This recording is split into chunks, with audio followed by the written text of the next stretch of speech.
So Romero misses weight, and then a little bit more of the story comes out, which is he had, I think it was an hour. He had another hour within his time limit to make weight, and the commission stepped in and said, no, you're done. Hit the scale, and whatever you weigh, you weigh. So Romero misses weight, huge opportunity, but it comes with a fine, and he was 2/10 over. Comes with a fine, he loses some money. I believe it was 20%. Some commissions it's 10, and some commissions I've heard as high as 30. So he takes a beating there, and he loses the opportunity. He's going to get the fight, but the world title's not on the line, which I'll remind you is exactly what happened to him, at least in terms of the weight missing. In his last world title fight, he won the fight. He's not the world champion.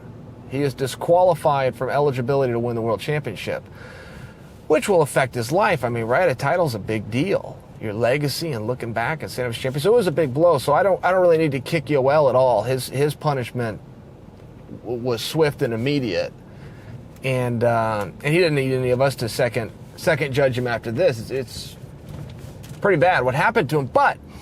Let's have a little conversation here on this most recent one. So the commission comes in and they tell him, hey, you're out of time. Even though the rules say this, we're bypassing the rules and we're making an executive decision here on the spot. Whatever you weigh is what you weigh.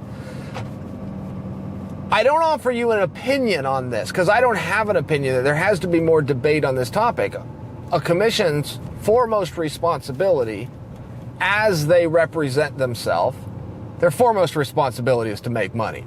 But as they will portray themselves, is for safety. And I saw the video myself of Romero. I mean, he was bent over and he was hurting, and I think that any logical person, just on the optics of it, can say, we're done here. I get that. I get it. You've got Romero going, look, this is never a pleasant situation, but I know exactly where I'm at. I'm a grown man, and I have an hour. I'm going to take my hour. I think just on its surface of the way I laid it out for you, Romero probably comes up short with that argument. You probably go right in line with the commission, and we did all see the video, and it wasn't good. But there is a debate here to be had, because now today, Romero's management has come out and said, hey, I'd like to sue the commission. We have a monetary loss here. We had a set of rules.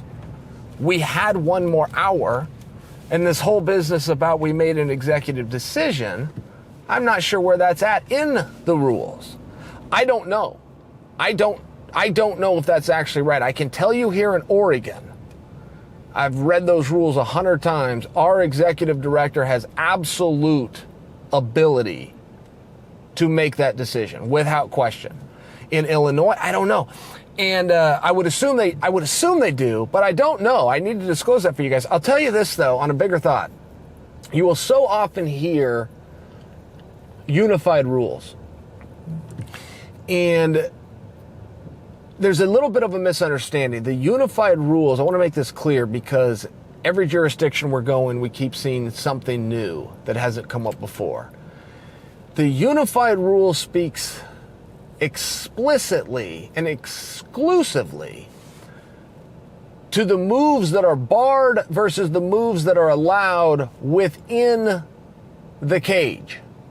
It does not speak to all of the statutes, all of the licensing requirements, the weigh-in.